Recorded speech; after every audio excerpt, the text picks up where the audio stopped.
जिंदगी पर बीती हुई ये रोंगटे खड़े कर देने वाली कहानी सुनकर हर वो आंख नम हो जाए जो सच में दूसरों के दर्द को महसूस करना जानती हो। जब भी इस किस्से को याद करती हूँ तो दिल खून के आंसू रोता है।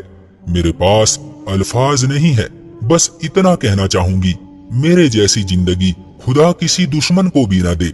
मेरा नाम महक है। मेरी माँ लोगों के घरों में साफ सफाई का काम करती थी।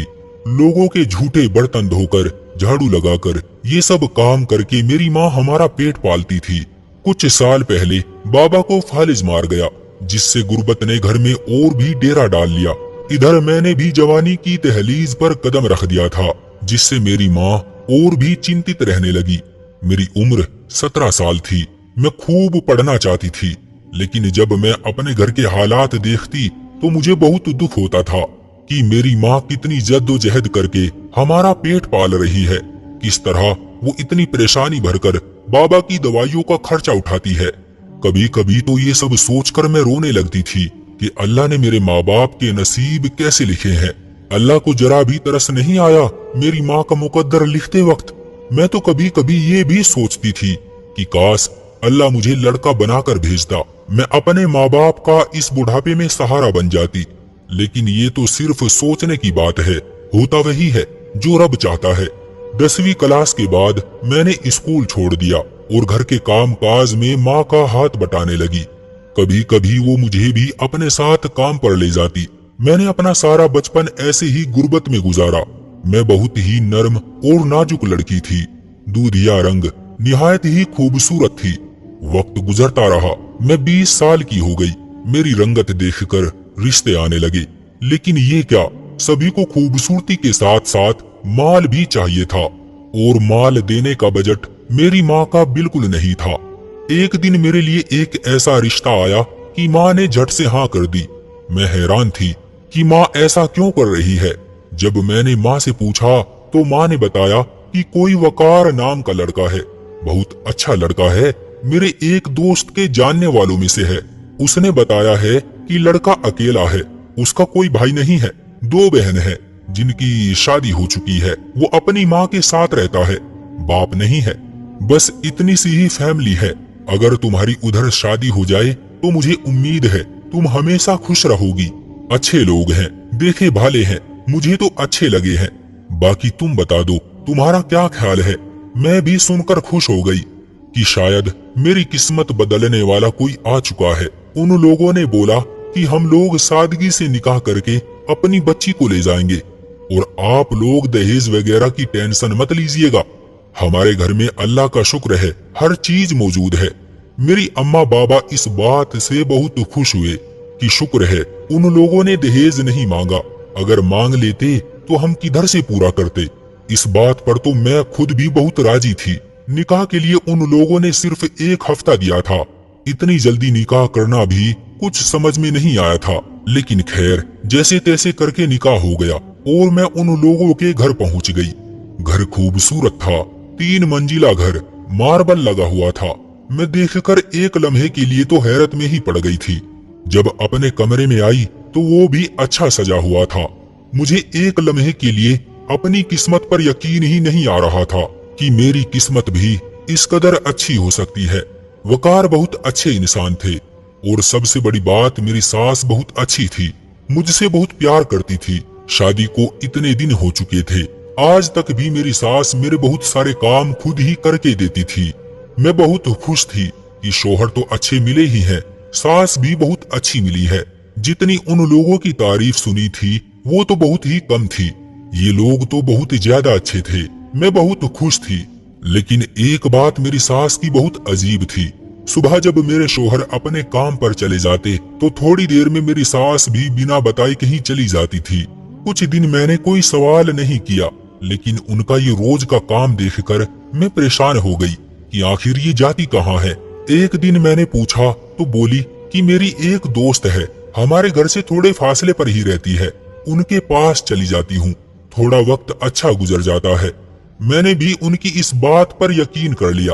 अब मैं उनसे बिल्कुल भी नहीं पूछती थी कि वो कहाँ जाती है। वो शाम में जब घर आती तो आकर खुद ही घर का सारा काम करती थी और मुझे कोई काम नहीं करने देती थी। वक्त ऐसे ही गुजरता रहा और एक दिन वो आया जब मुझे पता चला कि मैं माँ बनने वाली हूँ। मैं बहुत खुश थी, मेरे शौहर भी बहुत खुश हुए और सबसे बढ़कर मेरी सास भी बहुत खुश हुई। उन्होंने मेरा बहुत ख्याल रखा, मुझे कमी महसूस नहीं होने दी कि मेरी माँ मेरे पास नहीं है। वो मेरी माँ से बढ़कर मुझसे प्यार करती थी।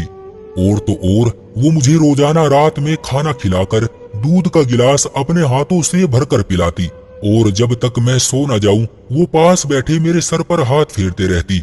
एक महीना ऐसे ही गुजर गया था। एक दिन अचानक मेरी तबीयत खराब हो गई। मेरे शौहर मुझे अस्पताल लेकर भागे। तबीयत इतनी खराब हो गई कि मुझे अपना बच्चा खोना पड़ा। ये सदमा लिए मैं एक हफ्ता बिस्तर पर ही पड़ी रही। मेरे शौहर ने मुझे बहुत संभाला, मुझे बहुत दिलासा दी।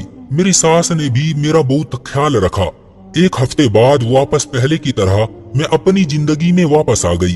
वक्त गुजरता गया। मैं अल्लाह से बहुत दुआएं करती थी, मेरी गोद को फिर पहले की तरह भर दे। मेरे शौहर भी मुझे बहुत दिलासा देते कि अल्लाह की रहमत से ना उम्मीद नहीं होते। कुछ दिन बाद फिर से अल्लाह ने मेरी दुआ सुन ली। मैं फिर से प्रेग्नेंट हो गई। मेरी खुशी का कोई ठिकाना न था और इस बार फिर 2 हफ्ते बाद ही मेरा हमल खराब हो गया। लेकिन हैरानी की बात ये थी कि मेरे शौहर और मेरी सास के व्यवहार में जरा भी बदलाव नहीं आया। मैं बहुत ही हैरान और परेशान थी। दिन यूं ही गुजरते रहे। मेरी तबीयत हमेशा खराब रहने लगी और मैं हर वक्त यही सोचती रहती कि आखिर मेरे साथ ये हो क्या रहा है। और सबसे बड़ी ताज्जुब की बात तो ये थी कि मेरी सास की मोहब्बत भी मेरे लिए कम नहीं हो रही थी। 3-4 बार मैं प्रेग्नेंट हुई थी, लेकिन हर बार ऐसे ही मेरा हमल खराब हो जाता था। मैं अब दिमागी तौर पर बीमार हो चुकी थी। तबीयत हर वक्त खराब रहने लगी।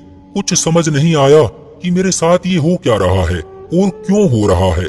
वैसे तो मेरी सास मेरा बहुत ख्याल रखती थी, लेकिन जब मैं कहती कि मुझे दवाई चाहिए तो मुझे साथ ले जाने के बजाय खुद ही डॉक्टर के पास चली जाती और मुझसे कहती, मेरी बेटी तू बाहर मत जाया कर, जमाना बहुत खराब है। इसी कश्मकश में कुछ दिन बाद मेरे बाबा भी इस दुनिया से चले गए।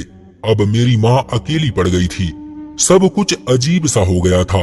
ये दुनिया खाली खाली लगती थी। ऐसा लगता था कि जितनी तेजी से खुशी की लहर मेरी जिंदगी में आई थी, उतनी ही तेजी से ये मेरी जिंदगी से जा रही थी। लेकिन फिर मेरी जिंदगी में एक ऐसा दिन आया जिसने मेरी रूह को चीर के रख दिया था। वो दिन मेरे लिए किसी कयामत से कम नहीं था। उस दिन मेरी आंखों से सारी पट्टियां उतर गई। मैंने अपने शौहर को अपनी सास से बातें करते सुना था। मेरी आंखें और कान इस लम्हे को देखने और सुनने के काबिल नहीं रहे थे। हुआ कुछ यूं था, मेरी सास रोज की तरह मुझे सुलाकर चली गई थी। मेरे शौहर हमेशा काम से देर से ही घर आते थे और मेरी सास उनको खाना वगैरह खुद ही देती थी। शादी के पहले दिन से आज तक यही मामूल था। उस दिन भी यही हुआ था। मैं सो गई थी। अचानक मेरी प्यास से आंखें खुली। मैं पानी के लिए कमरे से बाहर आई। सर चकरा रहा था, लेकिन फिर भी चीजों का सहारा लेकर मैं किचन में गई, पानी पिया और फिर कमरे में वापस आ ही रही थी कि अचानक हंसने की आवाज मेरे कानों में पड़ी। आवाज मेरी सास के कमरे से आ रही थी। मैं कमरे के पास गई और कुछ सुनना चाहा तो कमरे से मेरे शौहर की भी हंसने की आवाज आई। मैंने गौर किया तो यही सुना कि आहिस्ता बोलो, कहीं महक उठ ना जाए।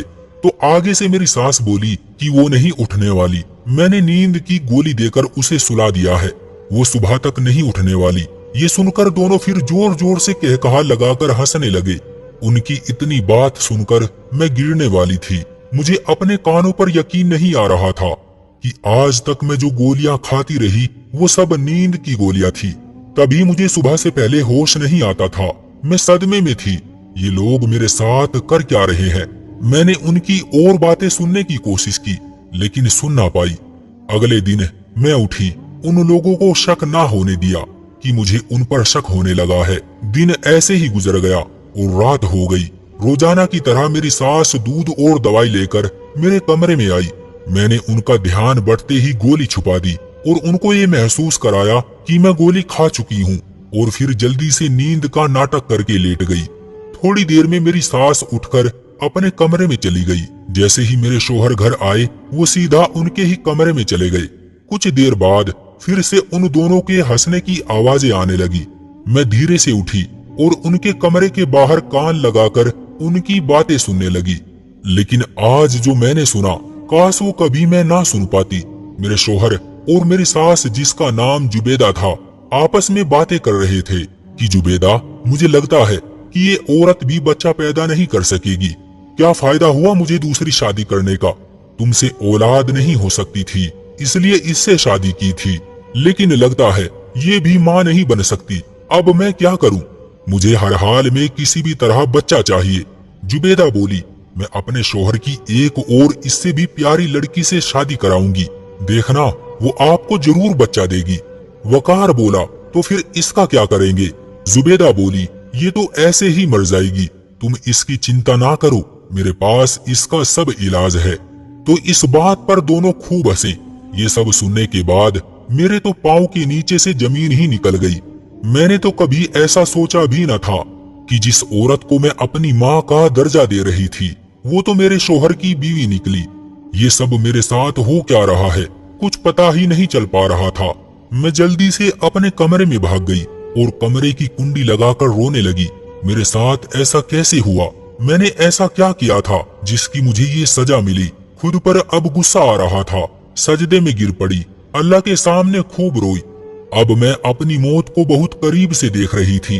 दिल में ख्याल आया, सुबह वकार के काम पर जाने के बाद जुबेदा से एक बार पूछूंगी कि उन लोगों ने मेरे साथ ऐसा क्यों किया। जिंदगी तो मेरी अब खत्म होने ही वाली है, लेकिन एक बार उनसे जवाब जरूर लूंगी। रोते रोते पूरी रात बीत गई।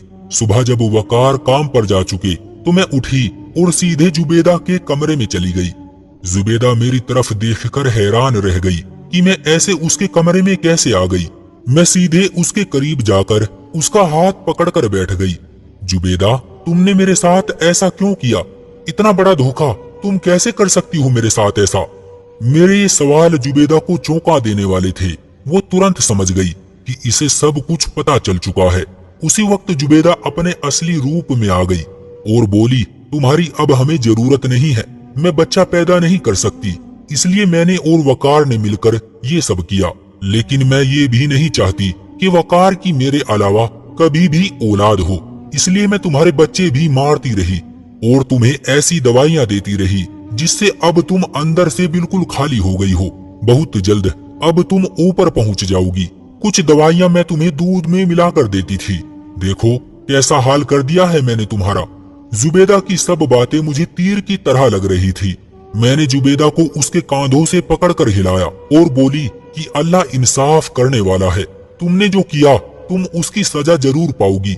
भले ही मैं अब तुम्हारा कुछ ना बिगाड़ पाऊं, लेकिन अल्लाह मुझे इंसाफ जरूर देगा और तुम्हें इसकी सजा जरूर मिलेगी। इतना कहकर मैं वहां से बाहर की तरफ भागने लगी ताकि इस कैद से आजाद हो जाऊं। लेकिन उस चुड़ैल ने मेरी चोटी पकड़कर घसीटते हुए मुझे एक कमरे में बंद कर दिया और कमरे के बाहर खड़ी होकर बोली कि आने दो मेरे वकार को, तुम्हें आज ही जहन्नुम भेज कर रहूंगी। शुक्र है कि उस कमरे की खिड़की खुली हुई थी। मैंने तुरंत खिड़की से छलांग लगाई और अपनी माँ के घर की ओर भागी।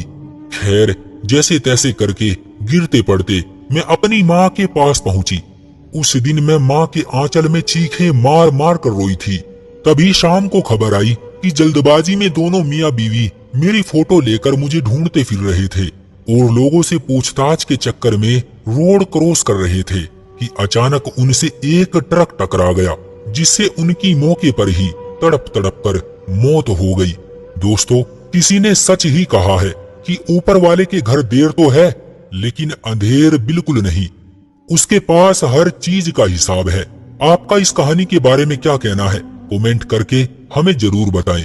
वीडियो को लाइक कर दीजिए और इसी तरह की कहानियां लगातार देखने और सुनने के लिए चैनल को सब्सक्राइब करके घंटी को दबाकर ऑल पर सेट कर लीजिए ताकि आने वाली वीडियो का नोटिफिकेशन आपके पास तुरंत पहुंचे। मैं मिलता हूं आपसे अगली वीडियो में।